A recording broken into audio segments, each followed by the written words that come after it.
அரசாளுவார். இதோ அவர் அளிக்கும் பலன் அவரோடு கூட வருகிறது. அவர் கொடுக்கும் பிரதிபலன் அவருடைய முகத்துக்கு முன்பாக செல்கிறது. இந்த காலை நேரத்தில் நம்முடைய செய்தியுடைய தலைப்பு, நம்முடைய தியானம் செய்யக்கூடிய செய்தியுடைய தலைப்பு பலன் பெறுதல். பலனை நாம் பெற்றுக்கொள்ள வேண்டும். அல்லேலூயா. பலன் பெறணும்.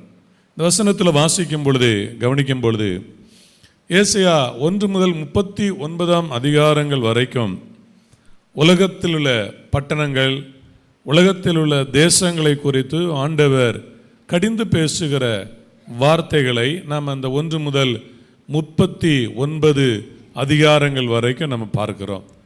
தேசத்தில் என்னென்ன நடக்கும், ஒவ்வொரு நாட்டில் என்னென்ன நடக்கும், ஒவ்வொரு பட்டணமும் என்னென்ன நிலைக்கு கடந்து போகும் என்று சொல்லி ஆண்டவர் குறிப்பிடுகிறதை நம்ம அங்கே பார்க்கிறோம்.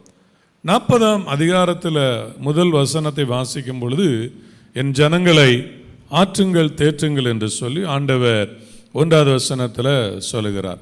பொதுவாக ஏசாயா தீர்க்க தரிசன புத்தகத்தை பொதுவாக வேத பண்டிதர்கள் சொல்லும் பொழுது, இது ஒரு முழு வேதாகமத்துக்கு இந்த ஏசாயா புத்தகம் ஒரு மாதிரியாக, ஒரு மாடலாக இருக்கிறது என்று பொதுவாக சொல்லப்படும். காரணம், பழைய ஏற்பாடில் 39 புத்தகங்கள், பழைய ஏற்பாடில், புதிய ஏற்பாடில் 27 புத்தகங்கள்.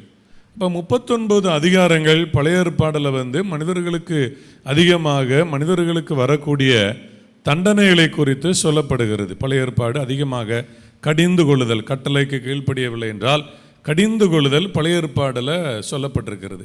ஆனால் புதிய ஏற்பாடில் இயேசு கிறிஸ்து இந்த மனிதர்களை ஆற்றவும், மனிதர்களுக்கு சமாதானத்தை கொடுக்கவும், மனிதர்களுக்கு விடுதலை கொடுக்கவும் வந்தார் என்று நம்ம புதிய ஏற்பாடில் அதில் நம்ம பார்க்கிறோம்.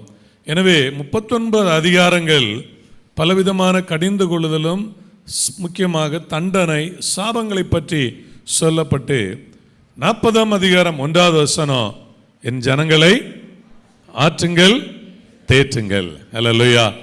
என் ஜனங்களை ஆற்றுங்கள் தேற்றுங்கள் என்று ஆண்டவருடைய வார்த்தை ஆரம்பிக்கிறது. அந்த அதிகாரத்தில் தான் ஆண்டவர் 10வது வசனத்தில் சொல்லும் பொழுது, அவர் அளிக்கும் பலன் அவரோடு கூட வருகிறது, அவர் கொடுக்கும் பிரதிபலன் அவருடைய முகத்துக்கு முன்பாக செல்லுகிறது.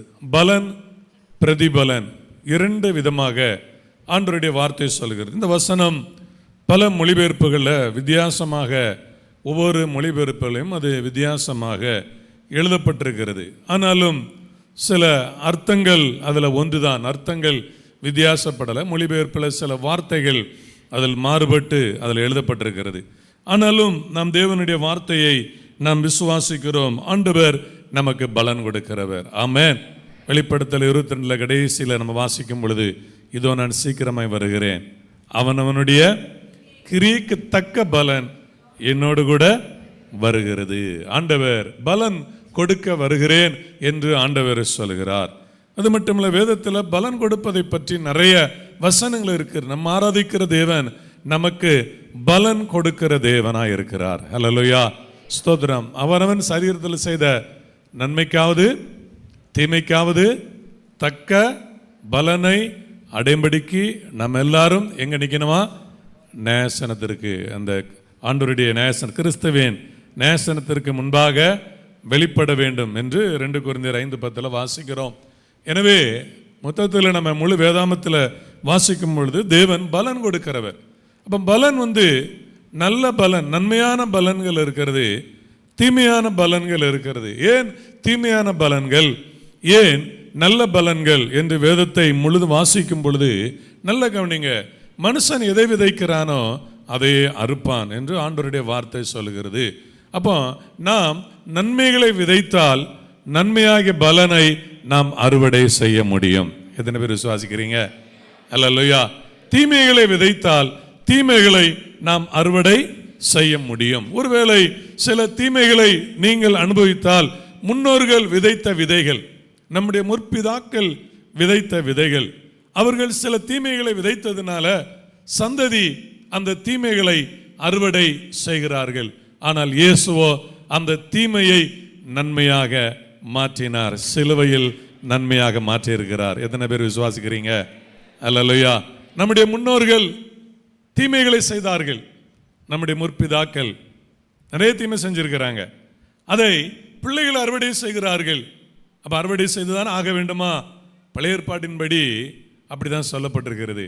ஆனால் புதிய ஏற்பாட்டில் நமக்கு கொடுக்கப்பட்ட நற்செய்தி, இயேசு அந்த தீமையை மாற்றி நன்மைகளை கொடுக்கிறவர். ஆமென், அல்லேலூயா. ஆண்டவர் நல்லவர். இப்போ நம்முடைய வாழ்க்கையில் நாம் நல்ல பலன்களை பெற வேண்டும், நன்மையான பலன்களை பெற வேண்டும். சில நேரங்களில் நம்முடைய வாழ்க்கையில் நம்ம செய்கிற செயல்களுக்கு பலன் இருக்கு, சில செயல்களுக்கு பலன் இல்லை. ஸ்தோத்திரம். சில வேலைகளை செய்கிறோம், வேலை செய்யக்கூடிய காலத்தில் சிலர் சோம்பேறித்தனமாக இருந்து கொண்டு தூங்கிட்டு இருப்பாங்க, ஒரு பலனும் கிடையாது. ஸ்தோத்திரம். வேலையில் நம்ம பார்க்கிறோம், ஆண்டவர் ஒரு வேலையை குறித்து சொல்லும் பொழுது முதலாம் மணி நேரத்தில் வேலைக்கு ஆட்களை தேடி போகிறாங்க.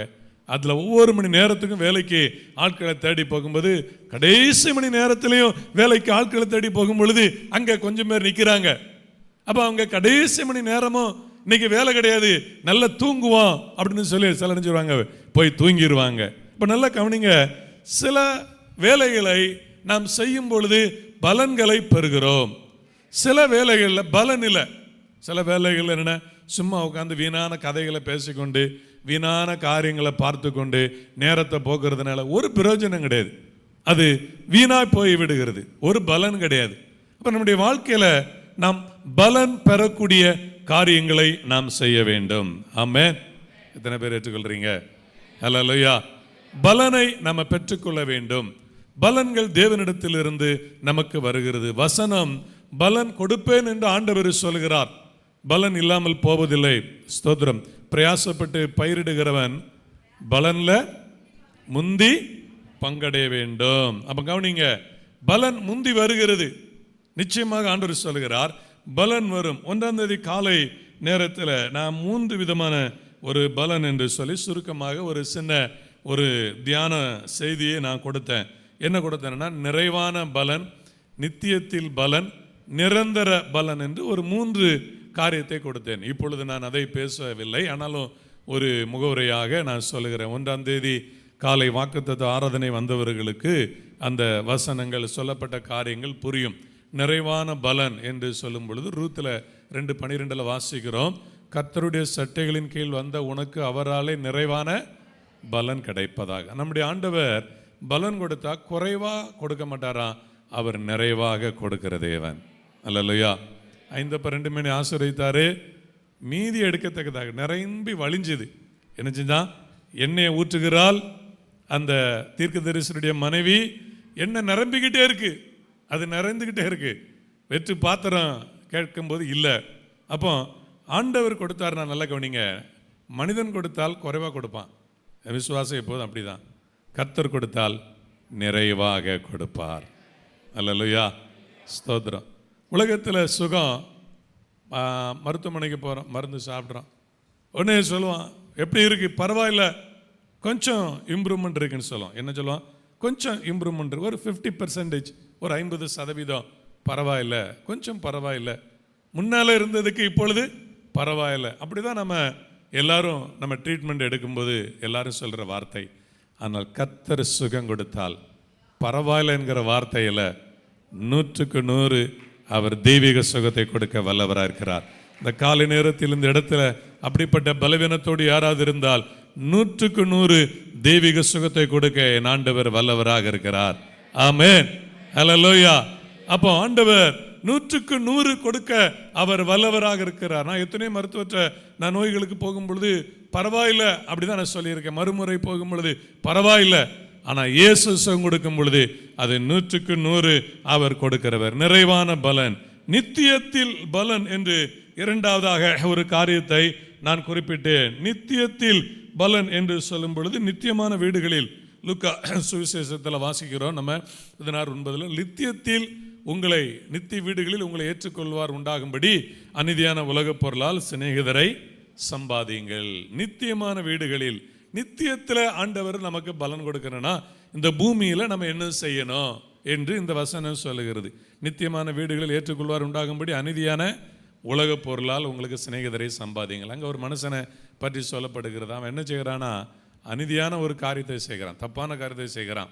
அவன் ஒரு அக்கௌண்டன்ட், ஒரு அக்கௌண்ட் செக்ஷனில் இருக்கிறான். அவன் கள்ள கணக்கு எழுதுகிறான். முதலாளி கண்டுபிடிச்சிட்டு அப்பா நீ கணக்கெல்லாம் ஒப்படைச்சிரு, இனி நீ வேலை செய்யக்கூடாது. உடனே இவன் யோசிக்கிறான், இனி நான் வெளியே போய் எங்கேயுமே வேலை செய்ய முடியாது, என்ன பண்ணலாம் அப்படின்னு சொல்லிட்டு என்ன பண்ணுறான், நேராக அந்த முதலாளிகிட்ட கடன் வாங்கின எல்லா வீட்டை தேடி போய் உதாரணத்துக்காக 50,000 வாங்கியிருந்தா அடிச்சுட்டு 25,000 எழுதுறான், 1,00,000னா 50,000 எழுதுறான். ஸ்தோத்திரம். அதான் நான் அந்த 1ஆம் தேதி சொன்னேன், இப்படிப்பட்ட ஒரு ஆள் இந்த இடத்துல இருக்கிற எல்லாரும் கிடச்சா எவ்வளோ சந்தோஷமாக இருக்கும். கடன் 5 லட்சத்தை வாங்கின கடனை 2.5 லட்சம்னு பேங்கில் எழுதுனா, இல்லைனா யாராவது கொடுத்தவன் எழுதுனா எவ்வளோ சந்தோஷமாக இருக்குன்னு நிறைய பேர் நினைக்கிறாங்க. ஆனால் அப்படி நமக்கு நடக்கிறது இல்லை. 5 லட்சத்தையும் ஆண்டவர் கொடுக்க வல்லவராக இருக்கிறார். அல்லேலூயா. அப்போ இந்த வசனத்தை வாசிச்சுட்டு அப்படி தப்பாலாம் விசுவாசிக்கக்கூடாது. பைபிளை வாசிக்கும் பொழுது நிறைய பேர் தப்பாக நிறைய காரியங்களை புரிந்து கொண்டு தவறான நம்பிக்கை, தவறான விசுவாசத்துக்குள்ளே நிறைய பேர் போயிருந்தாங்க. தவறாக புரிந்து கொள்ளக்கூடாது. இயேசு சொன்னதுடைய அர்த்தத்தை புரிந்து கொள்ள வேண்டும். நானும் இந்த வசனத்தை வாசிக்கும் பொழுது எனக்கு இந்த அவன் செய்தது இயேசு அந்த பாராட்டப்பட்ட காரியங்கள் இயேசு பாராட்டலை, அந்த இடத்துல சொல்லப்படுகிறது, அந்த முதலாளி பாராட்டுகிறது. இயேசு அதை குறிப்பிடும் பொழுது அந்த எஜமான் கண்டு அவனை மெச்சிக்கொண்டான். எஜமான் எப்படி அவனை பாராட்டுறான்? ஆச்சரியமா இருக்கு. அவன் பண்ணது தப்பு, அவன் பண்ணது தவறு தான். எப்படி பாராட்டுறானா, அவன் இருந்த அந்த அநீதியான உலகப் பொருளால் நிறைய பேரை சம்பாதித்தானா. ஆமென். நம்ம கையில் இருக்கிற பணம் என்ன பணம்? அநீதியான உலகப் பொருள், அநீதியான பணம். நம்ம கையில் ஒருத்தன் பணம் கொடுக்கான்னு வச்சுக்கிறோமே, அவன் எப்படி சம்பாத்தியம் பண்ணா நம்ம கைக்கு வருது. அவன் எப்படி சம்பாத்தியம் பண்ணா? சில ஆட்கள் சபை ஊழியர் சபைக்கு வர காணிக்கை கிண்டல் பண்ணுவாங்க. அவன் திருடிட்டு விபச்சாரம் பண்ணிட்டு காணிக்கை போடுறான், நீங்கள் ஜோம் பண்ணால் பரிசுத்தமாயிருமா அப்படின்னு சிலர் என்ன சொல்லுவாங்க, சபைக்கு வர்ற காணிக்கை குறித்து கிண்டல் பண்ணுவாங்க. கவனிங்க, சபையில் வர்ற காணிக்கையோ உலகத்தில் நம்ம எல்லார் கையில் கிடைக்கிற பணமோ எதுவாக இருந்தாலும் எல்லாம் அநீதியான பொருள் தான். அந்த பணம் என்ன பணம்? அது நல்லதல்ல, ஏதோ நம்முடைய தேவைக்காக கையில் வருது. அது ஆண்டவர் சொல்றாரு, அந்த பணத்தினால யாரை சம்பாத்தியம் பண்ணணுமா? சிநேகிதரை சம்பாத்தியம் பண்ணணுமா? ஆத்துமாதாயம் பண்ணணும். ஆண்டவர் குறிப்பிடுவது அதை கொண்டு நீங்க ஆத்துமாதாயம் பண்ணுங்க. ஆத்துமாக்கள் நினைச்சீங்க, உங்கள் பணத்தினால ஆத்துமாக்களை ஆதாயப்படுத்துகிற காரியங்களை செய்யுங்கள், அப்பொழுது உங்களுக்கு நித்திய வீடுல பலன் உண்டு என்று ஆண்டவர் குறிப்பிடுகிறார். ஆமென். மூன்றாவதாக நிரந்தரமான பலன். 2 சாமுவேல் புத்தகம் 7ஆம் அதிகாரத்தில் ஆண்டவர் தாவீதுக்கு சொல்லும் பொழுது, அவன் சந்ததியாக உன்னை ஆசீர்வதிப்பேன், நிரந்தரமாக உன்னை ஆசீர்வதிப்பேன் என்று ஆண்டவர் சொல்லார். என் வார்த்தை கீழ்ப்படிஞ்சான்னா நிரந்தரமாக, கீழ்ப்படியலைன்னா நான் என்ன எடுப்பேன்? அப்பப்போ சாட்டையை எடுத்துவேன், மிலாற்றினால், மனித மிலாற்றினால் அவனை அடிப்பேன் அப்படின்னு ஆண்டவர் சொல்றார். நிரந்தரமாக, என்றென்றைக்கும் உன்னுடைய சந்ததியில் யார் ஆட்சி செய்வார்கள்? உன் சந்ததி ஆட்சி செய்யும். அப்படின்னா என்ன அர்த்தம்? நிரந்தரமாக உன் குடும்பம் ஆசீர்வாதம், உன் வீடும் உன் ராஜ்யமும் என்றென்றைக்கும் உனக்கு முன்பாக ஸ்திரப்பட்டிருக்கும். என்றென்றைக்கும், அந்த வார்த்தையை அண்டர்லைன் பண்ணிக்கிறங்க. என்றென்றைக்கும் நம்முடைய தேவன் என்றென்றைக்கும் நம்மை ஆசீர்வதிக்கிற தேவனாய் இருக்கிறார். இயேசு கிறிஸ்து நேற்றும் இன்றும் என்றும் மாறாதவர், நிரந்தரமாக. அப்ப நம்ம சந்ததி, நான் எப்படி சொன்னேன் என்றால், நம்முடைய சந்ததி கர்த்தரை சேவிக்கணும், நம்முடைய அடுத்த தலைமுறை கர்த்தரை சேவிக்கணும். நிறைய பெற்றோர்கள் தங்களுடைய அடுத்த தலைமுறை, தங்களுடைய பிள்ளைகள் கர்த்தரை சேவிக்கிற காரியத்தில் அவங்க இழந்து விடுகிறார்கள், அதை தவிர்க்கிறார்கள். அதில் கவனம் இல்லை, அதில் வைராக்கியம் இல்லை. ஆனால் ஆண்டவர் சொல்றார், உன் வீடும் உன் ராஜ்யமும் என்றென்றைக்கும் உனக்கு முன்பாக ஸ்திரப்பட்டிருக்குன்னா உனக்கு மட்டும் ஆசீர்வாதம் கிடையாது, உன் சந்ததியாக, அதன் நிரந்தரம். உன்னுடைய தலைமுறை இந்த உலகம் இருக்கிற வரைக்கும், இயேசுவின் வருகை வரைக்கும் உங்கள் தலைமுறை என்றென்றைக்கும் ஆசீர்வதிக்கப்பட்டிருக்கும். நல்ல கரங்களை தட்டி ஆமென், ஹல்லேலூயா, ஆமென். இந்த 3 காரியங்களை குறித்து நான் சொன்னேன். இந்த காலை நேரத்தில் அந்த செய்தியுடைய தொடர்ச்சியாக நாம் வேறு விதங்களில் பார்க்க போகிறோம். பலன், ஆண்டவர் எப்படி நமக்கு பலன் கொடுக்கிறார்? முதலாவது, ஆண்டவர் இரக்கத்தினால், அதை கிருபையினால் என்று சொல்லலாம். ஆண்டவர் நம்மேல் வைக்கிற இரக்கத்தினால் நமக்கு ஆண்டவர் பலன் கொடுக்கிறார். ஆமென் சொல்லுங்களேன். ஹல்லேலூயா, ஹல்லேலூயா. சில நேரங்கள் நம்ம ஒன்றுமே செய்யாம சில பலன்கள் நம்முடைய வாழ்க்கையில வரும். ஒன்றுமே செய்யாமல் நம்முடைய வாழ்க்கையில பலன் வரும். இது நம்ம வேதத்தில் நம்ம பார்க்கிறோம். இரக்கத்தினால் உண்டாகிற பலன். மத்தேயு 20:1-16 நான் முதலாவது சொன்னேன். முதலாம் மணி நேரத்தில் வந்தவனுக்கும் ஒரு பணம் கூலி. அப்படியே கடைசியில் ஒருத்தன் வர்றான். எங்க வரான்? கடைசியில் 11ஆம் மணி நேரத்தில் ஒருத்தன் வரான். அவனுக்கு ஒரு பணம் கூலி. இப்போ எல்லாரும் கேட்குறாங்க, அப்படியே என்னய்யா நீங்க அவனுக்கு எங்களை சமமாக்கிட்டீங்களே, எப்படி நீங்க பலன் கொடுக்குறீங்க? இது அநீதியான காரியம். இந்த பலன் கொடுக்கிறது அநீதி.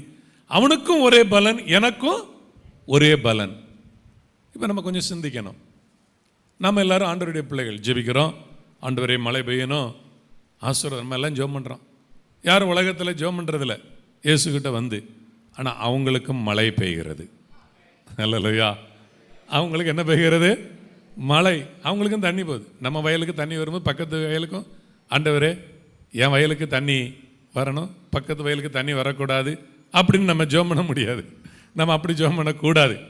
அது தவறான ஜெபம், அது தவறான காரியம். கவனிங்க, ஆண்டவர் இரக்கம், எல்லாருக்கும் இரக்கம் செய்கிறவர். நம்முடைய ஆண்டவர் இரக்கம் உள்ள தேவனாக இருக்கிறார். அல்லேலூயா. அவர் இரக்கம் உள்ளவர், எல்லாருக்கும் இரக்கம் செய்கிறார். வேதம் சொல்கிறது, நல்லோர் மேலும் தீயோர் மேலும் தமது சூரியனை உதிக்க பண்ணி நீதி உள்ளவர்கள் மேலும் அநீதி உள்ளவர்கள் மேலும் மழையை பெய்ய பண்ணுகிறார். அப்போ அநீதி உள்ளவர்கள் மேல் மழையை பெய்ய பண்ணுகிறார் என்பதற்காக ஆண்டவர் அப்ப எல்லாருக்கும் எல்லாவற்றையும் கொடுப்பார்கள். ஒரு இரக்கம். இந்த பலன் எதில் கிடைக்கிறது? ஒரு இரக்கத்தின் அடிப்படையில் கிடைக்கிற காரியமாக இருக்கிறது. ஆமென் சொல்லுங்களேன்.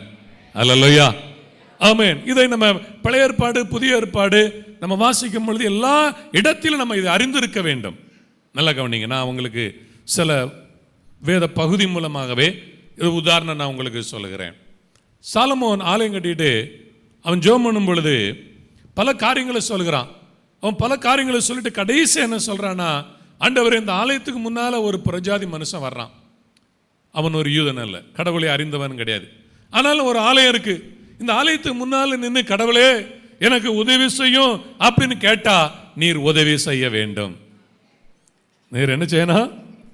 நீர் என்ன செய்யணும்? உதவி செய்யணும். அவன் யூதன் அல்ல, அவன் கட்டளை தெரியாது, அவன் கட்டளை கீழ்ப்படிந்தவன் கிடையாது, அவனுக்கு உபவாச ஜெபம் தெரியாது, அவனுக்கு ஆராதனை தெரியாது, அவனுக்கு ஊழியன்னு என்னன்னு தெரியாது, அவனுக்கு காணிக்கைன்னு என்ன தெரியாது, ஒன்றும் தெரியாது. பிரைஸ் தி லார்ட், ஹல்லேலூயா. ஏன்னா இப்போ தான் நம்ம பாயிண்ட்டுக்கு வர்றோம்.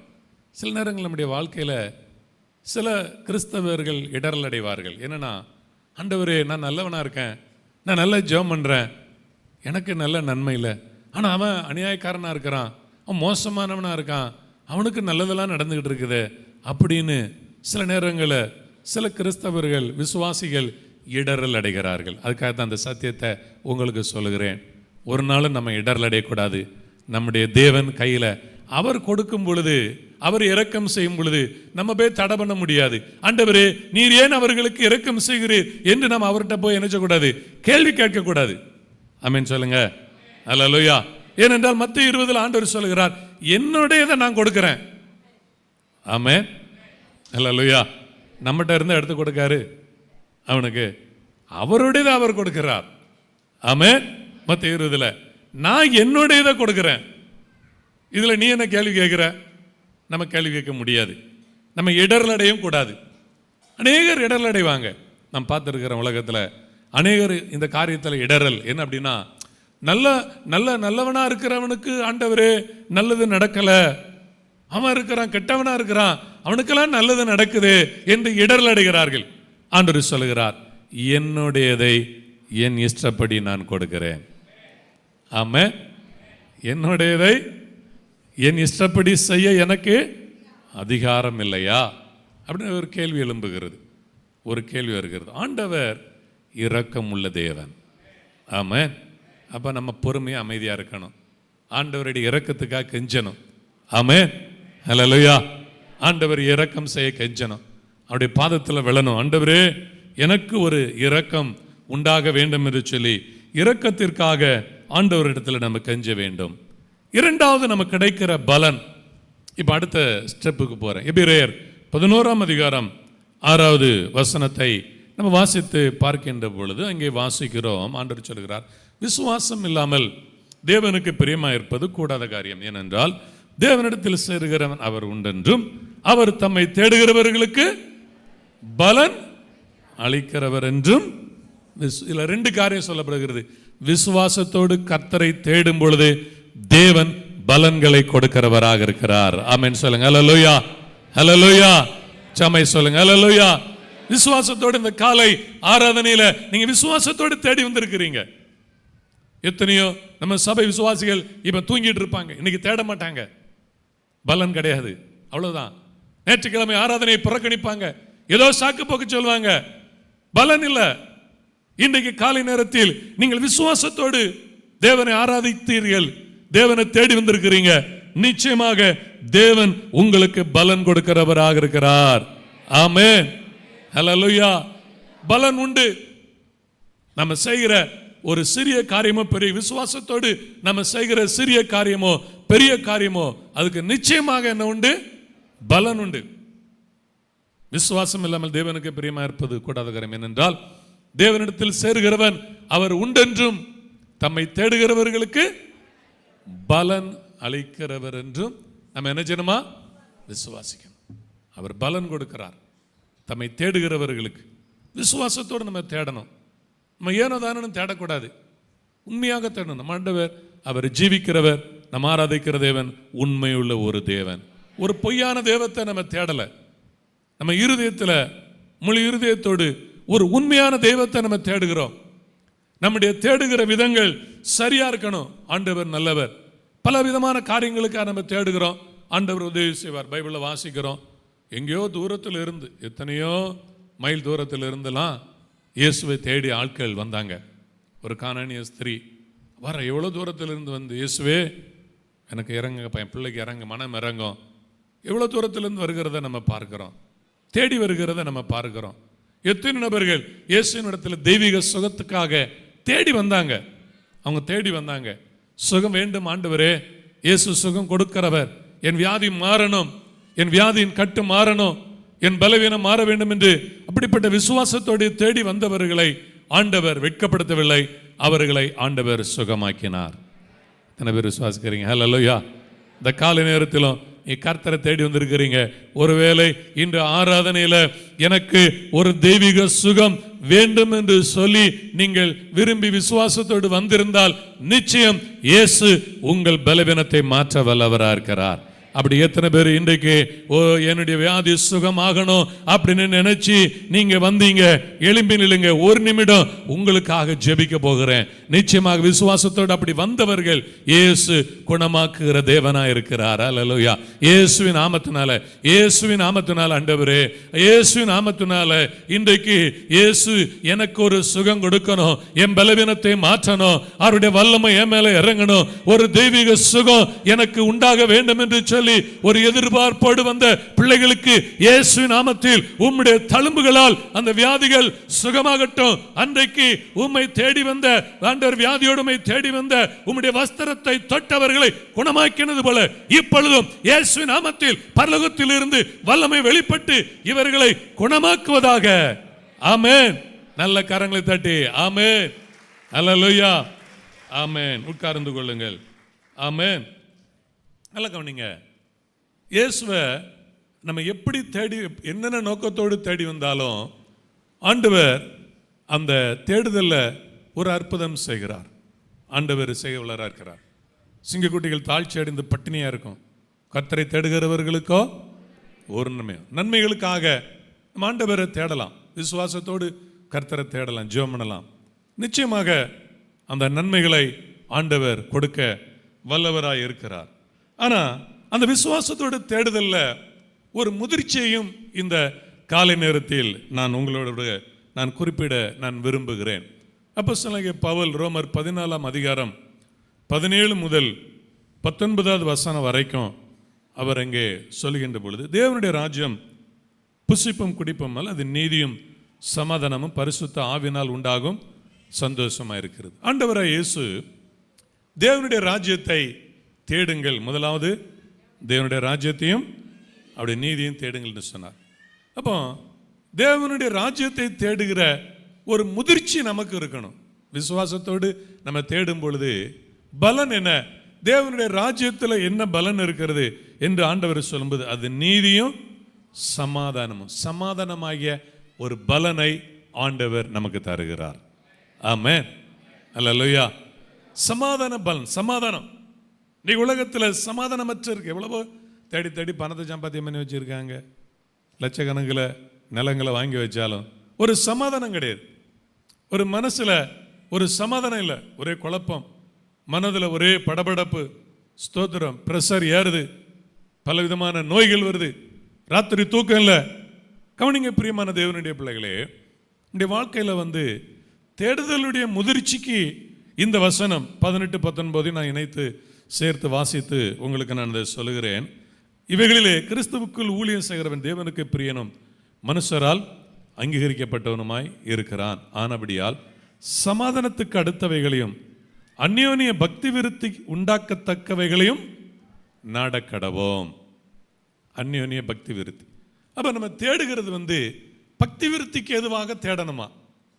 ஆண்டவர் மேல இருக்கிற பக்தி, அந்த ஆவிக்குரிய காரியங்களை தேட வேண்டும் என்று வேதம் நமக்கு போதிக்கிறது. அந்த தேடுதல், இப்ப தேடுகிறதுல பல விதங்கள் இருக்கிறது. ஒவ்வொருவரும் ஒவ்வொரு விதமாக தேடலாம். இந்த காலையில் நீங்கள் ஆராதனைக்கு வரும்பொழுது கடவுளை இந்த உலகத்தில் தேடுகிறவர்கள் பொதுவாக ஒவ்வொருவரும் ஒவ்வொரு நோக்கத்துக்காக கடவுளை தேடுறாங்க, பலவித நோக்கத்தில் தேடுறாங்க. ஆனால் தேடுதல் என்று சொல்லும்போது எனக்கு ஆண்டவர் சொல்லுகிறத நான் உங்களோட சொல்ல விரும்புகிறேன். தேடுதலுடைய முதிர்ச்சி என்னன்னா, ஒரு குறிப்பிட்ட காலத்தில் முதிர்ச்சியில் பணத்தை தேட மாட்டாங்க, சுகத்தை தேட மாட்டாங்க, வேறு எந்த நன்மையும் தேட மாட்டாங்க. கடைசியில் ஒன்றை தேடுவாங்க, தேவ ராஜ்யத்தை தேட ஆரம்பிப்பார்கள். ஹல்லேலூயா. தேவ ராஜ்யம் என்கிற அந்த ஸ்தானத்துக்கு, அந்த இடத்துக்கு வந்துடுவாங்க. பிரியமானவர்களே, இந்த பூமியில் நீங்கள் தேடி கிடைக்கப்பெறுகிற சில நன்மைகள் மூலமாக, சில குடும்பத்துக்கு வர நன்மைகள் மூலம் சமாதானம் கூட கெட்டு போயிடலாம். சில தேடி வச்சுருப்பாங்க, 20 லட்சம் தேடி வச்சுருப்பாங்க வீட்டில். பார்த்தீங்கன்னா கடைசியில் 3 பிள்ளைகள் இருக்கும், சண்டை போடும். எனக்கு அதை கொடு, எனக்கு இதை கொடுன்னு நினைச்சோம், சமாதானத்தை கெடுத்துரும். சில நன்மைகள் சமாதானத்தை கெடுக்குது. ஆனால் தேவராஜ்யத்தை தேடும் பொழுது தேவன் கொடுக்கிற சமாதானம் நம்முடைய இருதயத்தை, சிந்தனையை, பிலிப்பியர் 4:6-7 சொல்லப்பட்டபடி நம்முடைய சிந்தனையை நிரப்புகிறதா இருக்கிறது. ஆமென், அல்லேலூயா.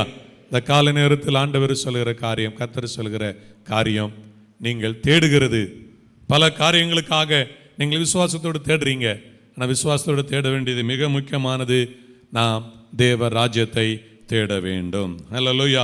இன்னும் விசுவாசத்தோடு என்று சொல்கின்ற பொழுது ஆண்டவர் அங்கே ரோமர் 15:13 வசனத்தை நம்ம வாசிக்கும் பொழுது, ரோமர் 15 போல் பரிசுத்தாவின் பலத்தினாலே உங்களுக்கு நம்பிக்கை பெருகும்படிக்கு நம்பிக்கையின் தேவன் விசுவாசத்தினால் உண்டாகும் எல்லா விதமான சந்தோஷத்தினாலும் சமாதானத்தினாலும் உங்களை நிரப்புவாராக.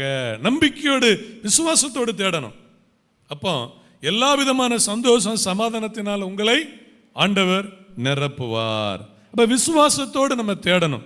விசுவாசத்தோடு தேடும் பொழுது இன்னொரு காரியத்தையும் இதே ரோமர்ல நம்ம வாசிக்கிறோம். 3:25-26, ரோமர் 3:25-26 அந்த வசனத்தை சொல்லுகிறேன். தேவன் பொறுமையா இருந்த முற்காலங்கள் நடந்த பாவங்களை தாம் பொறுத்து கொண்டதை குறித்தும் தம்முடைய நீதியை காண்பிக்கும் பொருட்டாக தாம் நீதி உள்ளவரும் இயேசுவினிடத்தில் விசுவாசமா இருக்கிறவனை நீதிமானாக்குகிறவர். விசுவாசத்தோடு அவரை தேடும்போது நம்மை ஆண்டவர் யாராய் மாற்றுகிறார்? நீதிமானாய் மாற்றுகிறார். ஆமென் சொல்லுங்க. அல்லேலூயா. நம்ம யாராய் மாற்றுகிறாரா? நீதிமானாய் மாற்றுகிறார். நீதிமானாய் மாற்றுகிறார் விசுவாசத்தோடு அவரை தேடும் பொழுது. அப்போ இன்றைக்கு நம்ம கர்த்தருடைய பந்தி, இதே அப்போஸ்தலனாகிய பவுல் ரோமருக்கு எழுதும் பொழுது இந்த 3:4 அதுதான் சொல்லுகிறார், அவருடைய இரத்தத்தை பற்றும் அந்த விசுவாசம், இயேசுவின் பலியை, கிருபாதார பலியை அந்த பற்றும், இயேசு கிறிஸ்துவினுடைய இரத்தத்தை பற்றும் விசுவாசத்தினாலே பலிக்கும் கிருபாதார பலியாக அவரையே ஏற்படுத்தினார். அப்ப விசுவாசத்தோடு தேடணும்னா இந்த காலையில் நம்ம கர்த்தருடைய பந்தி இருக்குது. கர்த்தருடைய பந்தி நிறைய பேர் கர்த்தருடைய பந்தியை புறக்கணிப்பாங்க. கர்த்தருடைய பந்தியை புறக்கணிக்கிறவங்க இயேசுவே புறக்கணிக்கிறாங்க. கர்த்தருடைய பந்தியை புறக்கணிக்கக்கூடாது. கர்த்தருடைய பந்தியை புறக்கணிக்க காரணம் சிலர் தங்கள் வாழ்க்கையில் சில தவறு செய்வதனால கர்த்தருடைய பந்தியை புறக்கணிப்பாங்க. ஆனால் அதுக்கு என்ன செய்யணும்? கர்த்தருடைய பந்தியை புறக்கணிக்கக்கூடாது. இயேசுக்கிட்ட நம்ம மன்னிப்பு கேட்டு நல்ல ஒப்புரவாகி ஐக்கியமாகி நம்ம கர்த்தருடைய பந்தியில் பங்கெடுக்கணும். சிலர் ஞானஸ்தானம் எடுக்காமல் இருப்பாங்க. கர்த்தருடைய பந்தியில் அவங்க பங்கெடுக்க முடியல. விசுவாசம் கிடையாது. ஞானஸ்தானம் எடுக்கக்கூடிய விசுவாசம் அவர்களிடத்தில் இல்லை. இங்கே சொல்லப்படுகிறது கிறிஸ்து இயேசுனுடைய இரத்தத்தை பற்றும் விசுவாசத்தினால் பலிக்கும் கிருபாதர பலியாக. அப்போ அந்த கிருபை அதிகமாக கிடைக்க காரணம் இயேசு கிறிஸ்துவின் இரத்தத்தை நம்ம விசுவாசிக்கிறதுனால. அப்போ இன்னைக்கு கர்த்தருடைய பந்தியில் எல்லாரும் வந்திருக்கிறோம். இந்த கர்த்தருடைய பந்தியில் இயேசுவின் இரத்தத்தை நம்ம விசுவாசிக்கும் பொழுது நம்ம யாராக்கப்பட்டிருக்கிறோம் என்பதை நினைவு கூறுகிறோம். நம்ம நீதிமானாக்கப்பட்டிருக்கிறோம். அல்லேலூயா. நம்மை நாமே நீதிமானாய் நம்ம மாற்ற முடியாது. நம்மை பிறர் நீதிமான ஆக்கவும் முடியாது. நம்மை பிறர் அநீதிமானாக மாற்றவும் முடியாது. நாம அதை செய்ய முடியாது. சிலர் தங்களை தாங்களே நீதிமான்னு சொல்லுவாங்க. சிலர் தங்களை தாங்களே அநீதிமான் என்று சொல்லுவாங்க. சில நேரங்களில் மற்றவர்கள் சிலரை நீதிமான்கள் இல்லைன்னா அநீதி உள்ளவர்கள் என்று சொல்வார்கள். ஆனால் இதெல்லாம் உலகத்தில் சொல்லப்படுகிறது. இது தேவனுடைய பார்வைக்கு உகந்தது அல்ல. வேதத்தில் வாசிக்கும் பொழுது இயேசுவே நம்மை நீதிமானாய் மாற்றுகிறார். நல்ல கரங்களை தட்டி ஹல்லேலூயா. ஏன் நீதிமானாய் மாறணும்? நீதிமானாய் மாறினாதான் கர்த்தருக்கு முன்னால் நிற்க முடியும். ஆமென். அகாஸ்வேரு ராஜா ராணியை தேர்ந்தெடுக்கிறான். வஸ்தி அந்த பதவி இழந்ததுனால இப்போ என்னன்னா ஆயத்தம் பண்ணுகிறார். எஸ்தர் ஆயத்தம் பண்ணப்படுகிறாள். எஸ்தரை போன்ற அநேக பெண்கள் நல்ல வாசனை திரவியங்களை கொடுத்து அவங்க ஆயத்தப்படுத்தப்படுகிறார்கள். அதன் மூலமாக ராஜாவுக்கு முன்பாக நிற்க அவங்க தகுதி உள்ளவர்கள். மற்றவங்க யாரும் கிடையாது. ராஜாவுக்கு முன்னால் எல்லாரும் நிற்க முடியாது. எல்லா பெண்களும் நிற்க முடியாது. அங்கே செலக்ட் பண்ணப்பட்ட பெண்கள் 6 மாதங்கள் சுகந்த வர்க்கம் சுத்திகரிப்பு இதெல்லாம் செய்யப்படணும். சுகந்த வர்க்கங்கள் அங்கே எழுதப்பட்டிருக்கிறது. மற்ற சுத்திகரிப்பு என்று சொல்லப்படுகிறது. அப்போ நம்ம இயேசுக்கு முன்னால் நிற்கணும்னா நீதிமான் நம்ம இயேசு அவருடைய இரத்தத்தினால் சுத்திகரிக்கிறார். ஆமென். அவருடைய இரத்தம் தான் நமக்கு சுகந்த வர்க்கம். ஆமென். அல்லேலூயா. உலகத்திலே 1 லட்சமோ 5 லட்சம் பெர்ஃப்யூம் பாட்டிலும் இருக்கு. அந்த பெர்ஃப்யூம் பாட்டில் இருக்கிற அந்த ஸ்ப்ரே நம்ம அடித்தாலும் அது எத்தனை மணி நேரம் நிற்க போகுது? கொஞ்சம் நேரம் தான் நிற்க போகுது. ஸ்தோத்திரம். அந்த ஸ்மெல்லு போயிடும். எவ்வளோ விலை உயர்ந்த பெர்ஃப்யூம் நம்ம சரீரத்திலேயோ நம்ம ட்ரெஸ்ஸில் அது அடித்தாலும் அது கொஞ்ச நேரம் தான், கொஞ்ச நாள் தான், அது நம்ம விட்டு அது விலகி போயிடும். ஆனால் இயேசுவின் ரத்தம் நம்மை கழுவி சுத்திகரித்து நம்மை எங்கே நிறுத்துகிறது? தேவனுக்கு முன்பாக அது நிறுத்து நீதிமானாய். ஏன்னா ஆண்டவருக்கு முன்னால் நிற்கிறவங்க நீதிமான் தான் நிற்க முடியும். பாவிகள் என்ன செய்ய முடியாது, நிற்க முடியாது. ஆனால் இதை இன்னொரு வசனம் இன்னொன்று சொல்லும்போது, ஒரு வசனம் சொல்லும்போது இன்னொன்று சொல்லும்போது நீதிமான்களே நிற்கிறது கஷ்டமா?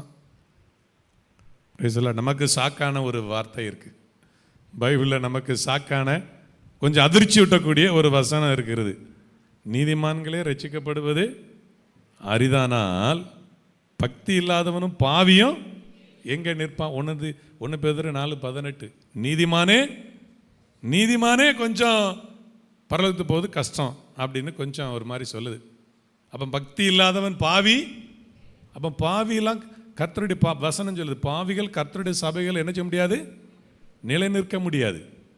கர்த்தருடைய ராஜ்யத்தில் நிலை நிற்க முடியாது. நீதிமான்கள் தான் இருக்க முடியும். நீதிமான்னா நம்முடைய சொந்த முயற்சி அல்ல. இயேசு அவருடைய இரத்தத்தினால் நம்மை கழுவி நம்மை நீதிமானாய் மாற்றி இருக்கிறார். எத்தனை பேர் விசுவாசிக்கிறீங்க? ஹல்லேலூயா, ஹல்லேலூயா. அப்ப பலன் விசுவாசத்தினால் உண்டாகும் பலன். அடுத்து சொல்றேன், கீழ்ப்படிதனால் உண்டாகும் பலன். மிக முக்கியமான காரியம்.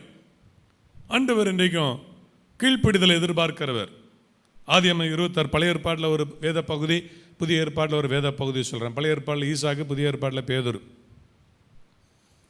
சூழ்நிலைகள் 2 பேருக்குமே சூழ்நிலைகள் கடினமான சூழ்நிலைகள். பஞ்சம், பழைய ஏற்பாட்டிலையும் ஈசாக்குக்கு பஞ்சம், புதிய ஏற்பாட்டிலையும் பேதுருக்கு பஞ்சம். ஒன்றுமே இல்லை. பஞ்சமான ஒரு கஷ்டமான ஒரு தருத்தரமான கடினமான சூழ்நிலை. அந்த பஞ்சம் வரும் பொழுது அப்போ ஆண்டவர் ஈசாக்கை பார்த்து சொன்னார், ஈசாக்கே, இந்த பஞ்சத்தில் அவங்க அப்பா போன மாதிரி நீ போகாத. கீழ்ப்படிதல் விசுவாசத்தினாலேயும் உண்டாகிற கீழ்ப்படிதல். ஆண்டவர் சொன்னார், நீ இங்கே இரு, இந்த தேசத்தில் இரு, நான் உன்னை நினைச்சுவேன், நான் ஆசீர்வதிப்பேன். இங்கே இரு, நீ வேற எங்கேயும் போகாத, எங்கேயும் போகாத. கொஞ்சம் கஷ்டம்தான் உனக்கு கடினம்தான், கொஞ்சம் கடினமாக இருக்கு, ஆனால் எங்கேயும் போகாத, இங்கே இரு. அவன் அந்த வார்த்தையை விசுவாசி. ஏன்னா பஞ்சம், ஒரு பஞ்சத்தில் எப்படி விசுவாசிக்க முடியும் யோசிச்சு பாருங்க. பஞ்சத்தில் நகோமிக்கு இந்த வார்த்தை வெளிப்பட்டதா எனக்கு தெரியாது. அப்போ அவளோட ஆண்டவர் பேசி இருந்தாரா பேசலையா நமக்கு சொல்லப்படவில்லை. ஆனாலும் பேசி இருக்கலாம். அந்த வார்த்தை மீறி மோவாப் தேசத்துக்கு அவள் போயிருக்கலாம். இங்கே ஈசாக்குக்கு சொல்றாரு, விசுவாசத்தோடு சொல்றாரு, விசுவாசத்தோடு இரு ஈசாக்கு, நீ எங்கேயும் போகாத, இந்த தேசத்தில் இரு, இங்கே இரு, நான் உன்னோடு இருந்து உன்னை ஆசீர்வதிப்பேன். ஈசாக்கு அந்த விசுவாசத்தினால கீழ்ப்படிந்தான். வேதம் சொல்கிறது, அவன் அந்த தேசத்தில் விதைத்தான். கர்த்தர் எத்தனை மடங்கு பலன் கொடுத்தாரா? 100 மடங்கு பலன் கொடுத்தார். அல்லேலூயா. நம்ம பொதுவாக 100 மடங்கு உனக்கு பலன் கிடைக்கணும் வாக்குத்தத்தம் தீர்க்க தரிசனம் கேட்கறது ரொம்ப சந்தோஷப்படுவோம். ஆனால் எந்த தீர்க்க தரிசியும் நிறைய பிரசங்கியாரும் இன்னொரு பகுதியை சொல்ல மாட்டாங்க. இன்னொரு பகுதி என்ன பகுதினா, ஈசாக்கு கர்த்தருடைய வார்த்தைக்கு விசுவாசத்தோடு கீழ்ப்படிந்தான். அதான் முக்கியம். கர்த்தருடைய வார்த்தைக்கு விசுவாசத்தோடு இங்கே இரு, எங்கேயும் போகாத, 100 மடங்கு உனக்கு ஆசீர்வாதம் வரப்போகுது, பல ஆசீர்வாதம் பல நன்மைகளை நீ பெறப்போகிற. அந்த வார்த்தைக்கு அவன் கீழ்ப்படிந்தான். சூழ்நிலை கஷ்டமாக தான் இருக்கு. அந்த சிச்சுவேஷன் பார்க்கும்போது சூழ்நிலை பஞ்சம், ஓடத்தான் செய்யும், போகணும் அப்படிங்கிற சூழ்நிலை தான். ஆனால் ஈசாக்கு பொறுமையாக விசுவாசத்தோடு கீழ்ப்படிந்தான். பிரியமான தேவனுடைய பிள்ளைகளே, உங்கள் வாழ்க்கையில் பல கடினமான சூழ்நிலைகளும் நீங்கள் விசுவாசத்தோடு கர்த்தருடைய வார்த்தைக்கு கீழ்ப்படியும் பொழுது ஏற்ற காலத்தில் தேவன் 100 மடங்கு உங்களுக்கு பலன் கொடுக்க வல்லவராக இருக்கிறார். அல்லேலூயா, அல்லேலூயா. லூக்கா 5 பேதுரு, அவனுடைய சூழ்நிலை கடினமானது, ஒன்றுமே கிடையாது, ஒன்றுமே இல்லை. என்ன செய்யணும்? பேதுருடைய அவன் சிந்தனையில் அடுத்த கட்டம் என்ன? கடன் வாங்கணும். அப்படிதான் நினைச்சிருப்பான். பேதுரு என்ன நினைச்சிருப்பான்? கடன் வாங்கணும். படகு கரைக்கு வரும் பொழுதே ஒரு மீன் இல்லை. இன்னைக்கு சாப்பாட்டுக்கு என்ன செய்ய? வட்டிக்கு கொடுக்கணுமா? வட்டிக்கு வாங்கினா வாங்கலையா அதெல்லாம் தெரியாது. ஏதோ உனக்கு தேவை இருக்கிறது. என்ன செய்ய? யார்ட்டையாவது ஒன்று உதவி வாங்கணும், இல்லை கடன் வாங்கணும். அப்படிப்பட்ட எண்ணத்தோடு தான் அவன் கரைக்கு வருகிறான். ஆனால் ஆண்டவர் சொன்னார், இயேசு சொல்லும் பொழுது அவன் சொல்கிறான், ஆண்டவரே, இயேசு யார்? ஒரு கார்பெண்டர் ஃபேமிலி, ஒரு தச்சு வேலை செய்கிற ஒரு ஃபேமிலியில் அவர் இருக்கார். இவன் மீன் பிடிக்கிற வேலை செய்கிறவன். இயேசுவுக்கும் இதுக்கும் சம்பந்தம் கிடையாது. இவன் தொழிலுக்கும் இயேசு தொழிலுக்கும் சம்பந்தம் இல்லை. ஒருவேளை மீன் பிடிக்கிற ஒரு ஆளு பேதுருக்கிட்ட சொல்லியிருந்தா கொஞ்சம் பேதுரு கன்சிடர் பண்ணுவான், கொஞ்சம் யோசிப்பான். ஆனால் சொல்றது யாரு? எந்த ஃபேமிலியிலிருந்து வராரு? தச்சு வேலை செய்கிற ஒரு ஆள். அதுக்கு இருக்குன்னு சம்பந்தம் இல்லை. ஆனால் அவர் சொல்றாரு, ஆழத்தில் தள்ளி கொண்டு போய் மீன் பிடிக்கும்படி உங்கள் வலைகளை போடுங்கள் அப்படின்னு சொல்றார். ஆழத்தில். ஸ்தோத்திரம். அப்போ நான் நினைக்கிறேன், பேதுரு மீன் பிடிக்கும்போது ஆழத்தில் அது வரை போனானா போலே தெரியல. பயந்து அப்பப்போ கொஞ்சம் கரையில் கொஞ்சம் தூரம் போயிட்டு ஓடி வந்துட்டானா என்னன்னு தெரியல. ஸ்தோத்திரம். சில ஆட்கள் இருக்காங்க, கர்த்தரை தேடுகிறதுல, ஆலயத்துக்கு வர்றதில், ஆராதிக்கிறதுல, ஜெபம் பண்ணுறதில் அப்படியே லேசா தொட்டும் தொடாமலுமே இருப்பாங்க. சில ஆட்களுக்கு சில ஒரு உபதேசம், நல்ல இந்த உபதேசத்தை யார் தான் கொண்டு வந்தான்னு சரி தெரியாது. நீ கர்த்தர்ட்ட ரொம்ப நெருங்கி போயிடாத, ரொம்ப சோதனை வரும். கர்த்தர்ட்ட எப்படி போயிடாத? ரொம்ப நெருங்கி போயிடாத, ரொம்ப சோதனை வரும். ஸ்தோத்திரம். நான் சொல்கிறேன், நீங்கள் கர்த்தர்ட்ட நெருங்கி வந்தாலும் சரி, நெருங்காமல் போனாலும் சரி, சோதனை வரத்தான் செய்யும். ஆண்டவரோடு நெருங்கி இருந்தால் சோதனையில் தப்பித்து கொள்ள ஆண்டவர் வழியை காட்டுவார். அல்லேலூயா, அல்லேலூயா. நாங்களே நெருங்குறோம், எத்தனையோ சோதனைகள் வருது. எல்லா சோதனையிலிருந்து தப்பித்து கொள்ள தேவன் வழி என்ன செய்கிறாரு? காண்பிக்கிறார். அப்ப இவன் ஆழத்துக்குள்ள போகல. சபையில ரொம்ப நெருங்கி போயிடாதையா. சில சபை விசுவாசி ஒருத்தர் சொல்லுவார், என்ன நீ ரொம்ப நெருங்கி போய் ரொம்ப சபையிலே கடந்து வேலை செஞ்சுட்டு கிடக்க, ரொம்ப நெருங்கி போகக்கூடாது. அதெல்லாம் ரொம்ப அப்படியே வரணும், பட்டும் படாமல் இருக்கணும், லேசா சேர்ல பாதி உட்கார்ந்த மாதிரி இருக்கணும், அப்படியே போயிடணும். தோத்திரம். நல்ல பிசாசு காதல ஓதுறான், சாத்தான் வேதம் ஓதுது, அப்படியே லேசா பட்டும் படாமல் வரணும். ஜபத்துக்குள்ள ரொம்ப போகக்கூடாதுப்பா. நீ நேற்றுக்கிழமை என்ன செய்ய, 8 மணிக்கு வா, என்ன ஆத்மா சொல்ல முன்னாடி ஓடிரு. பிசாசு காதல ஓதுவான், சிலர் கீழ்ப்படிஞ்சு போறாங்க. ஸ்தோத்திரம். கவனிங்க, ஆழத்தில் கொண்டு போய் போயிடு. பேதுரு கரையில் போய் லேசா அப்படியே டச் பண்ணிட்டு வர்றான். சொல்ல, நீ ஆழத்தை கொண்டு போ பேதுருவே, இன்னைக்கு ஆண்டவர் பேசுறாரு, பட்டும் படாமலும் நீ இருக்க சபை ஐக்கியத்தில் ஒழுங்கா இரு, உன்னுடைய வெறுமை நிறைவாகும், நிறைவான பலன் உண்டாகும். ஆமென் சொல்லுங்க. அல்லேலூயா. சாத்தான் வேதம் ஓதுறத நீங்க கேட்டுக்கிட்டு இருக்காதீங்க. கர்த்தர் வேதம் ஓதுறத கேளுங்க. கர்த்தர் சொல்லுகிற வார்த்தையை கேளுங்க. ஆழத்துல தள்ளி கொண்டு போய் உன் வலையை போடு. அடுத்த வார்த்தை, அவன் சொன்ன வார்த்தை நல்ல வார்த்தை. அவன் சொல்றான், ஐயரே, முழுதும் நாங்கள் பிரயாசப்பட்டு ஒன்றும் அகப்படவில்லை, ஆகிலும் உம்முடைய வார்த்தையின்படியே, உம்முடைய வார்த்தை, அந்த வார்த்தைக்கு கீழ்ப்படிந்து பேதுரு போனா வலை கிழிந்து, படகு நிரம்பியது, வலை கிழிந்து போகத்தக்கதாக பலன்களை அவன் பெற்றுக்கொண்டான். நல்ல கரங்களை தட்டி ஹல்லேலூயா. பிரியமான தேவனுடைய பிள்ளைகளே, கர்த்தருடைய வார்த்தைகளுக்கு கீழ்ப்படியும் பொழுது தேவன் உங்களுக்கு நன்மைகளை கொடுக்கிறார். இது பலன். ரெண்டாவது பிரதிபலன். பலன்ல 3 சொன்ன மாதிரி பிரதிபலன்ல 3 காரியத்தை உங்களுக்கு வேகமாக சொல்றேன். ஒன்று, இழப்புகளுக்கு வரும் பிரதிபலன். மத்தேயு 19:29 வாசிக்கிறோம், இழப்புகளுக்கு வரும் பிரதிபலன். மத்தேயு 19:29 ஸ்தோத்திரம். ஆண்டவர், என் நாமத்து நிமித்தம் வீட்டையாவது, சகோதரரையாவது, சகோதரிகளையாவது, தகப்பனையாவது, தாயாவது, மனைவியாவது, பிள்ளைகளையாவது, நிலங்களையாவது விட்டவன் எவனோ அவன் 100 அடைந்து நித்திய ஜீவனையும் சுதந்தரித்துக் கொள்ளுவான். இழப்புக்கு வரும் பலன். கர்த்தர் நம்ம விசுவாசித்து சேவிக்கும் பொழுது சில இழப்புகள், இழக்க வேண்டிய கட்டாயம் இருக்கிறது. சில காரியங்களை நம்ம விட்டுவிட வேண்டியது, இழக்க வேண்டியது. நம்ம பொதுவாக நம்ம இழக்க ரொம்ப யோசிப்போம். நம்ம எப்பொழுதுமே ஆண்டவரும் வேணும், இந்த உலகத்தில் எதையும் இழந்துடக்கூடாது, நம்ம ரெண்டும் இருக்கணும் அப்படின்னு சில நேரங்களில் நினைக்கிறோம். எல்லாருடைய நினைவுகள் அதுதான், எல்லாருடைய விருப்பம் அதுதான். ஆனால் சில நேரங்களில் ஆண்டவர் சில காரியங்களை விட்டுவிட சொல்கிறார், இழக்க சொல்கிறார். இழக்க வரும்போது நம்முடைய அது கொஞ்சம் மனது கடினமான ஒன்றாக தான் இருக்கிறது. இதில் நிறைய நேரங்களில் தோல்வி அடையக்கூடிய சூழ்நிலைகள் இருக்கிறது. அநேகருடைய வாழ்க்கையில் தோற்று போகிற அனுபவங்கள் இருக்கிறது. என்ன அப்படின்னா, ஆண்டவர் சொல்லும்போது, எப்பா என் நாமத்தின் நிமித்தம் எனக்காக நீ சில காரியங்களை இழக்கணும் அப்படின்னா, எதை இழக்க கொஞ்சம் யோசிக்கிறோம். அப்படியே நம்ம ரொம்ப யோசிக்கிறோம்.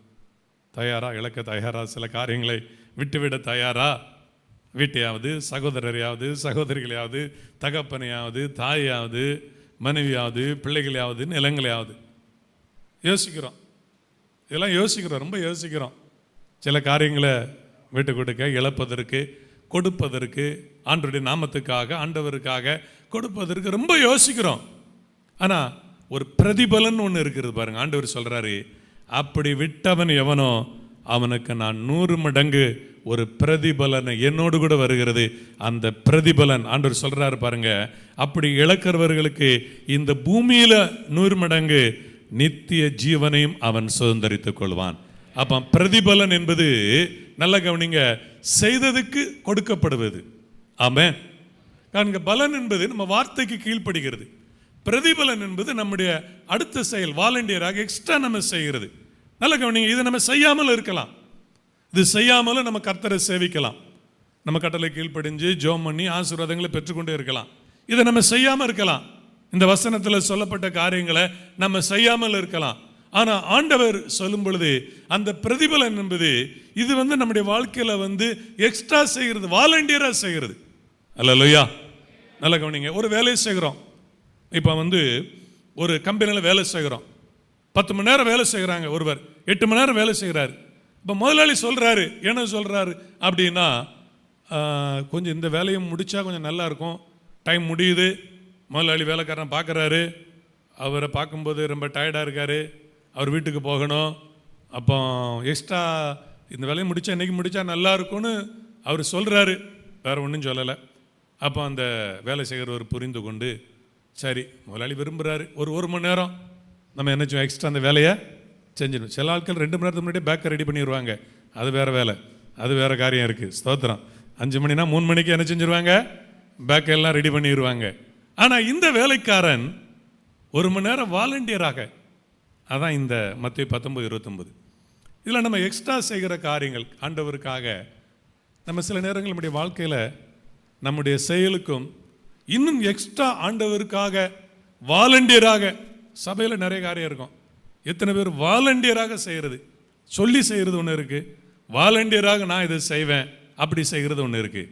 அப்போ பிரதிபலன் என்பது யாருக்கு கொடுக்கப்படுகிறது என்று சொன்னால், வாலண்டியராக எக்ஸ்ட்ரா செய்கிறாங்க பார்த்தீங்களா, அவங்களுக்கு தான் பிரதிபலன் கொடுக்கப்படுகிறது. ஆமென், அல்லேலூயா. அது பிரதி செயலுக்கேற்ற பலன், ஆண்டவருக்காக செய்கிற செயல்களுக்கேற்ற ஒரு பலனை கொடுக்கிறார். அதில் 2வது மத்தேயு 25:14-27 ஒரு பலன். 5 தாலந்து சம்பாத்தியம் பண்ணவனுக்கு அவன் சம்பாத்தியம் பண்ணதே பலனே ஆண்டவர் கொடுக்கிறத நம்ம பார்க்கிறோம். அது மட்டுமல்ல, அவனுக்கு எக்ஸ்ட்ரா கொடுக்கிறது ஆண்டவர், எஜமானுடைய சந்தோஷத்துக்குள்ள நீ பிரவேசி என்று எக்ஸ்ட்ரா ஒன்று கொடுக்கிறார். இது இந்த மத்தேயு 25 என்ன அப்படின்னா, தாளந்துகள் கொடுக்கிறது, ஆண்டவருக்காக ஊழியம் செய்து ஆத்துமாதயம் பண்ணுவது. ஆமென் சொல்லுங்க, அல்லேலூயா. கவனிங்க, நம்ம சபையில் வந்து ஆராதிக்கிறோம், ஜெபம் பண்ணுறோம், ஒரு சபையில் ஐக்கியமாக இருக்கிறோம். ஆமாம், அதோடு நம்ம ஆண்டவருடைய கட்டளை கீழ்ப்படுகிறோம், ஒரு காணிக்கை கொடுக்குறோம், நம்ம ஜெபம் பண்ணுறோம், நல்லா இருக்கிறோம், ஒரு வேலை செய்கிறோம், கடவுள் ஆசீர்வதிக்கிறார், நல்லதாக நம்முடைய வாழ்க்கை போய்கிட்டு இருக்கு, குடும்பம் நல்லதாக இருக்குது, நிலத்தை வாங்குகிறோம், வீட்டை கட்டுறோம், எல்லாம் நல்லா தான் இருக்குது, எல்லாம் நல்லா போய்கொண்டு இருக்கிறது. இப்படியே நம்முடைய வாழ்க்கையில் நம்ம இருக்கலாம். ஆனால் தேவனுக்காக நம்ம எக்ஸ்ட்ரா செய்வது, தேவன் நமக்கு கொடுத்த திறமையை பயன்படுத்தி கர்த்தருக்காக ஆத்துமாக்களை ஆதாயம் பண்ணுகிற ஒரு காரியம். இது எக்ஸ்ட்ரா, இது எல்லாரும் சபையில் செய்கிறது கிடையாது, இது சிலர் பண்ணுறாங்க. ஏன் செய்கிறாங்க, செய்யும் பொழுது ஆண்டவர் மல்கியால சொல்லப்பட்டபடி, எனக்கு ஊழியம் செய்கிறவனுக்கும் செய்யாதவனுக்கும் அவன் பிரதிபலன், அது எக்ஸ்ட்ரா ஒரு பலனை கொடுக்கிறார்னா யாருக்குன்னா, இவனுக்கு நீதிமானுக்கும் துன்மார்க்கனுக்கும் தேவனுக்கு ஊழியம் செய்கிறவனுக்கும் அவருக்கு ஊழியம் செய்யாதவனுக்கும் இருக்கிற வித்தியாசத்தை திரும்பவும் காண்பீர்கள். அப்போ இந்த தாளந்து கொடுக்கப்படுது, அவன் செய்யலாம் செய்யாமல் இருக்கலாம். சபையில் வர்றவங்க சுவிசேஷம் அறிவிக்கலாம், ஆத்துமாதயம் பண்ணலாம், பண்ணாமல் இருக்கலாம், அவரவர் விருப்பம்தான். ஆனால் ஆண்டவரோ ஆண்டவர் எதிர்பார்ப்பது, நம்ம கொடுக்கப்பட்ட கிருபைகள், நம்ம கொடுக்கப்பட்ட தாளந்துகளை நம்ம பயன்படுத்த வேண்டும் என்று அவர் எதிர்பார்க்கிறார். இதை நம்ம எக்ஸ்ட்ரா செய்கிறது நம்ம ஆண்டவருக்காக, இது ஒரு மனிதனுக்காக செய்வது கிடையாது. நரகத்துக்கு போகிற ஒரு ஆத்துமாவை மீட்டெடுக்க நம்ம செய்கிற செயல். அப்போ அதற்கு ஆண்டவர் பலன் கொடுக்கிறவராக இருக்கிறார். ஆமென் சொல்லுங்க, அல்லேலூயா. 3வது ஒரு பிரதிபலன் சொல்லி முடிக்கிறேன். எபிரேயர் 11:26, எபிரேயர் 11ஆம் அதிகாரம் 26வது வசனத்தை நம்ம வாசித்து பார்க்கின்ற பொழுது, இனி வரும் பலன் மேல் நோக்கமாயிருந்து எகிப்தில் உள்ள பொக்கிஷங்களிலும் கிறிஸ்துவ நிமித்தம் வரும் நிந்தையை அதிக பாக்கியம் என்று எண்ணினான் மோசே. இனி வரும் பலன், பிரதிபலன் பரலோகத்திலிருந்து வரப்போகுது. அப்போ இந்த பூமியில் ஆண்டவருக்காக சில கஷ்டங்களை அவன் ஏற்றுக்கொள்கிறான். சுகமாக வாழலாம், சுகமாக இருக்கலாம், நல்லா சாப்பிடலாம், நிம்மதியாக தூங்கலாம், ஸ்தோத்திரம். சில ஆட்கள் 60 வயசில் 70 வயசில் 80 வயசுலாம் ஊழியம் செய்கிறாங்க. 60 வயசு ஆனாலும் ஆத்துமாதயம் பண்ண போகிறாங்க, தெருவில் நடந்து போகிறாங்க. 70 வயசு ஆனாலும் நம்முடைய சபையில், 75 வயசு ஆனாலும் சபையில் வந்து ஜெபம் பண்ணுறாங்க, ஊழியம் செய்ய போகிறாங்க. ஏன்? ஸ்தோத்திரம், நல்ல சுகமாக இருக்கலாம். மோசே ஒரு நல்ல இடத்துல சுகமாக இருக்கலாம், அவனுக்கு நல்ல ஒரு சுகமான வாழ்க்கை கொடுக்கப்பட்டிருக்கிறது, நல்ல சுகமான ஒரு வாழ்க்கை, அரண்மனையில் இருக்கிற ஒரு வாழ்க்கை. ஆனால் அவன் என்ன சொல்கிறான், எகிப்தில் உள்ள பொக்கிஷங்களிலும் கிறிஸ்துவ நிமித்தம் வரும் நிந்தையை அதிக பாக்கியம் என்று எண்ணினான், இனி வரும் பலன் மேல் நோக்கம். நல்ல சுகமாக இருந்திருக்கலாம் அரண்மனையில் மோசே. ஆனால் அந்த சுகத்தை வெறுத்து ஆண்டவருக்காக சில கஷ்டப்பட்டாலும் என்று சொல்லி அவன் எதுக்காக, இனி வரக்கூடிய ஒரு பலன், பிரதிபலன், ஒரு பலனை எதிர்பார்க்கிறான். பரலோகத்தில் ஒரு பலனை எதிர்பார்த்து அவன் என்ன செய்கிறான், அந்த வேலையை அவன் செய்கிறான் ஆண்டவருக்காக. பிரியமான தேவனுடைய பிள்ளைகளே, உடைய வாழ்க்கையில் கடவுள் எத்தனையோ நன்மைகள் எல்லா காரியம் கொடுத்துருக்கார். நல்ல சுகமாக வீட்டில் இருக்கலாம், நல்லா சாப்பிடலாம், நல்லா தூங்கலாம், நல்லா இருக்கலாம். ஆனால் சில நேரங்களில் அதை வெறுத்து, தூக்கத்தை வெறுத்து, சில சுகங்களை அனுபவிக்கிறதை வெறுத்து கிறிஸ்துவுக்காக எழும்பக்கூடிய நபர்களை ஆண்டவர் இன்றைக்கு எதிர்பார்க்கிறார். ஒருவேளை இது முன்னேற ஊழியத்திற்காக இருக்கலாம். சில முன்னேற ஊழியத்தில் நல்லா இது பண்ணி வேலை இல்லாததுனால முன்னேற ஊழியத்துக்கு வரல. ஸ்தோத்திரம். பொதுவாக சில நேரங்கள் ஆண்டவர் வேலை, சிலர் படித்து முடிச்சுட்டு உடனே முன்னேற ஊழியத்துக்கு அழைக்கப்பட்டு வராங்க. சிலர் வேலை பார்த்துட்டு வேலை பார்க்கும் பொழுதே அவங்கள ஆண்டவர் முன்னேற ஊழியத்துக்கு அழைப்பார். 2 விதங்கள் இருக்கிறது. 2 விதம் இருக்குது. என்னுடைய அனுபவத்தில் 2 விதங்களும் என் சொந்த அனுபவத்தில், சொந்த குடும்பத்தில் நான் பார்க்குறேன். என்னுடைய அனுபவம் என்பது, நான் வேலை பார்த்துட்டு இருக்கும்போது தான் கர்த்தர் என்னை ஊழியத்துக்கு அழைச்சார். அதிலெல்லாம் நல்ல வருமானத்தை பார்த்து அதில் இருந்தவனை தான் என்ன ஆண்டவர் ஊழியத்துக்கு அழைச்சார் வந்தேன். ஆனால் என்னுடைய அடுத்த தலைமுறை பார்க்குறோம். என்னுடைய பையனை பார்க்குறேன். அவன் படித்து முடித்த உடனே ஊழியத்துக்கு நாங்கள் எதிர்பார்க்கல, படித்து முடித்த உடனே டைரெக்டாக பைபிள் காலேஜ் போகிறோம். அந்த அனுபவத்தை நம்ம பார்க்குறோம். வித்தியாசமான அனுபவத்தை பார்க்குறோம். எந்த அனுபவமாக இருந்தாலும் இந்த உலகத்தில் ஒரு வேலை செய்து நம்ம குடும்பத்தை மட்டும் பார்த்து கொண்டு சுகமாக சந்தோஷமாக வாழ்ந்து கொண்டு இருக்கலாம். எந்த பிரச்சனையும் நம்ம சந்திக்க வேண்டிய அவசியம் இல்லை என்று சொல்லி. ஆனால் ஆண்டவருக்காக சில சுகங்களை வெறுத்து, சில தூக்கத்தை வெறுத்து, சில நமக்கு இருக்கிற நல்ல அந்த கம்ஃபர்ட் சோனை வெறுத்து, ஸ்தோத்திரம், எங்கள்கிட்ட நம்ம தென்னிந்தியாவில் ஊழியம் செய்கிற, அதுவும் தமிழ்நாட்டில் ஊழியம் செய்கிற, நம்ம பகுதியில் ஊழியம் செய்கிற எல்லாரையும் பார்த்து சில ஊழியர்கள் வட இந்தியாவில் ஊழியம் செய்கிறவங்க ஒரு காரியம் சொல்லுவாங்க. நீங்கள் இருக்கிறது ஒரு கம்ஃபர்ட் சோனில் இருக்கிறீங்க. நல்ல கிறிஸ்தவர்கள் இருக்கிறாங்க, உங்களுக்கு சபைக்கு ஆட்கள் வர்றாங்க, நீங்கள் இப்படிப்பட்ட இடத்துல இருக்கிறீங்க. வட இந்தியாவில் நாங்கள் ரொம்ப கஷ்டப்படுகிறோம். ஒரு கஷ்டமான கடினமான சூழ்நிலையில், நிறைய கடினமான பாதையில் நாங்கள் ஊழியம் செய்கிறோம் அப்படின்னு அவங்க சொல்கிறாங்க. அதனால் அவங்க சொல்லுவதனால அதுவும் முழுமையாக சரியென்று ஏற்றுக்கொள்ள முடியாது. காரணம், இங்கேயும் ஊழியம் செய்ய, நானும் ஆரம்ப காலத்தில் ஒரு மிஷன் ஊழியம் மாதிரி தான், ஒருவரும் இல்லாத ஒரு இடத்துல போய் ஒரு சபையை ஆரம்பித்தேன். கடினமான சூழ்நிலைகள் தான். செங்கோட்டையிலும் மிஷனரி ஊழியம் மாதிரி தான் நிறைய ஆண்டுகள் ஊழியங்களை செய்த அனுபவங்களை பார்க்குறோம். ஒரு வளர்ச்சி அடைந்ததுனால எல்லாம் ஒரு கம்ஃபர்ட் சோன், நல்ல ஒரு சௌரியமாக எல்லாம் சாதகமாக இருக்கிறது என்று அப்படியும் ஏற்றுக்கொள்ள முடியாது. ஆனால் நமக்கு சாதகமாக இல்லை என்றாலும், சாதகமான சூழ்நிலை இருந்தாலும், எல்லா விதமான சில சுகங்களை நம்ம வெறுத்து தான் இனி வரும் பலன் மேல் நம்ம நோக்கமாகணும். ஆண்டவர் ஒரு பலன் கொடுக்க போகிறார். அல்லேலூயா, அல்லேலூயா. நம்ம எல்லாம், நமக்கு வசதியெல்லாம் இருக்குது, நமக்கு நல்ல பெட்டு இருக்குது, நல்லா தூங்கலாம். ஸ்தோத்திரம், ஆண்டவர் நல்லவர். விக்டர் சார் இங்கே இருக்கிறாங்க. நாங்கள் ஆரம்ப காலத்தில் ஒரு சாட்சி கிளாஸ் நடத்தும்போது சொல்லுவார், பாஸ்டர் நீங்களும் தூங்காமல் எங்களையும் தூங்க விடாமல் 2 மணிக்கு உட்காந்து ஒரு டீயை வாங்கி கொடுத்து இப்படி கிளாஸை நடத்தி எங்களை ஊழியத்துக்கு அனுப்புகிறீங்க அப்படிம்பார். ஸ்தோத்திரம், நீங்களும் தூங்காமல் எங்களையும் தூங்க விடாமல். ஸ்தோத்திரம். மதியம் எல்லாம் காலையில் பார்த்தீங்கன்னா 2, 3 ஆறாவதில் 4 ஆறாவதில் நான் பிரசங்கம் பண்ணியிருக்கேன் அந்த நாட்களில். ஸ்தோத்திரம். சபையில் 2 ஆரம் நடக்கும். அது முடிச்சுட்டு இந்த அகரக்கட்டில் 6 அங்கே போவோம். அங்கே முடிச்சுட்டு இன்னொரு இடத்துக்கு போனோம். அப்படியே தொடர்ச்சியாக தொடர்ந்து டயர்டாகும். சாப்பிட்டுட்டு வீட்டில் ரெஸ்ட், கொஞ்சம் கூட உட்கார நேரம் இருக்கு, உடனே நேராக கிளாஸ் 2 மணிக்கு இப்படி கிளாஸுக்கு வந்துடுவோம். கிளாஸுக்கு வந்துட்டு அங்கே கிளாஸ் எடுக்கணும், தொடர்ந்து பேசிக்கிட்டே இருக்கணும். பாடி டயர்டாகும். சிலர் நினைப்பாங்க, என்ன நினைப்பாங்கன்னா, சரீரத்தில் நம்ம ஒரு மண்ணுட்டி வேலை செய்கிறது, ஒரு கொத்தனார் வேலை செய்கிறது, அது சரீரம் டயர்டாகும். இது பேசுகிறது பெரிய அளவுலன்னு சொல்லி பேசினா தெரியும். ஸ்தோத்திரம்.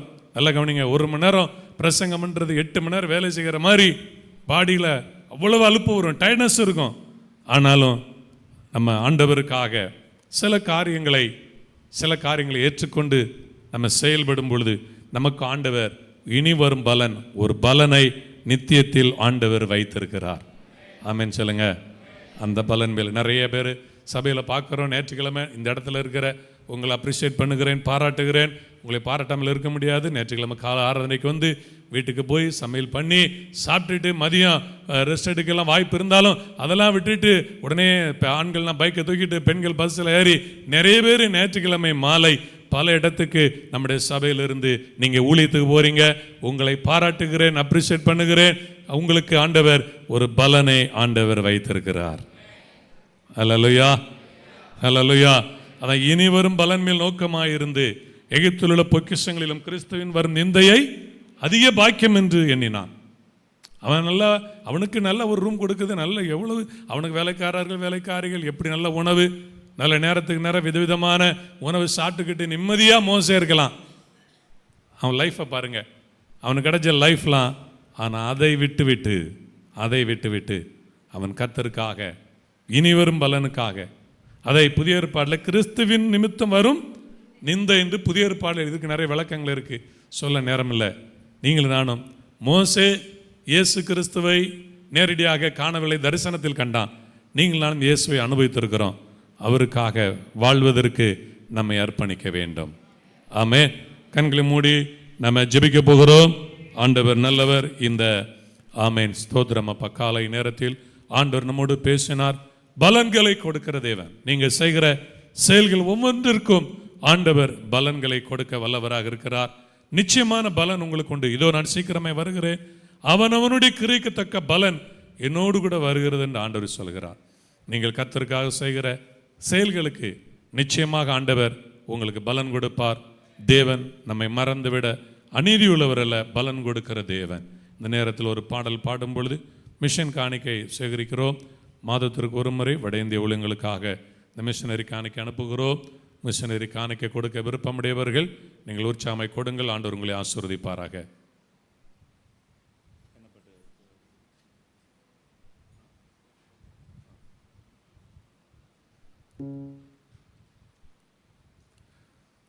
நம்ம எல்லாருக்கும் தெரிந்த ஒரு பாடலை நம்ம பாடும்போது, சிறகுகளின் நிழல் தனிலே தங்கி இளைப்பாறுவேன் என்கிற பாடலை பாடும் பொழுது மிஷனரி காணிக்கை சேகரிக்கவர்கள் வேகமாக எழும்பி சேகரிங்க.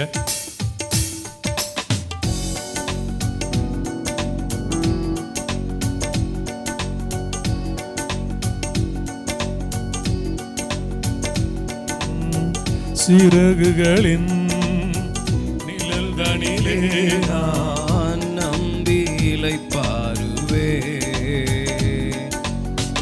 நீ துணையாய் இருப்பதனால் நான் என்றும் இளைப்பாறுவே. சிறகுகளின் நிழல் தனிலே நான் நம்பி இளைப்பாறுவே, நீ துணையாயிருப்பதனால் நான் என்றும் இளைப்பாறுவே. கண்மணி போல என்னை காப்பவரை நான் நம்பி இளைப்பாறுவே. கண்ணுறங்காமல் காப்பவரை நான் நம்பி இளைப்பாறுவே. மறைவிடமே ஆராதனை, உறைவிடமே உமக்கு ஆராதனை, அடைக்கலமே ஆராதனை, புகலிடமே உமக்கு ஆராதனை, ஆராதனை உமக்கு ஆராதனை. என்னை நேசிக்கும் இயேசுவே ஆராதனை, ஆராதனை உமக்கு ஆராதனை. என்னை ஆதரிக்கும் இயேசுவே ஆராதனை. ஆண்டவருடைய உறைவிடம் ரூத்துக்கு சொல்லப்பட்டது. கர்த்தருடைய சட்டைகளின் கீழ் வந்த அடைக்கலமாய் வந்த உனக்கு அவராலே நிறைவான பலன் கிடைப்பதாக. கர்த்தருடைய சமூகத்துக்கு இன்னைக்கு வந்திருக்கிறீங்க, கர்த்தருடைய சட்டைகளுக்கு கீழ் நீங்கள் வந்திருக்கிறீங்க. நிச்சயம் ஆண்டவரை நம்பி வந்த உங்களுக்கு ஒரு நிறைவான பலனை ஆண்டவர் கொடுப்பார். உங்கள் செய்யத்தக்க பலனை கர்த்தர் நிச்சயம் உங்களுக்கு கட்டளையிடுவார். கர்த்தருக்காக நீங்கள் செய்கிற எல்லா விதமான செயல்களை தேவன் மறந்து விடுகிறவர் அல்ல. பலனை ஆண்டவர் நிச்சயம் உங்களுக்கும் உங்கள் குடும்பத்துக்கும் உங்கள் தலைமுறைக்கும் ஆண்டவர் உங்களுக்கு கொடுப்பார். ஆமேன். அப்படியே உண்டாவதாக. நம் யாவரும் இப்பொழுது கர்த்தருடைய பந்திக்காக எழும்பி நிற்போம்.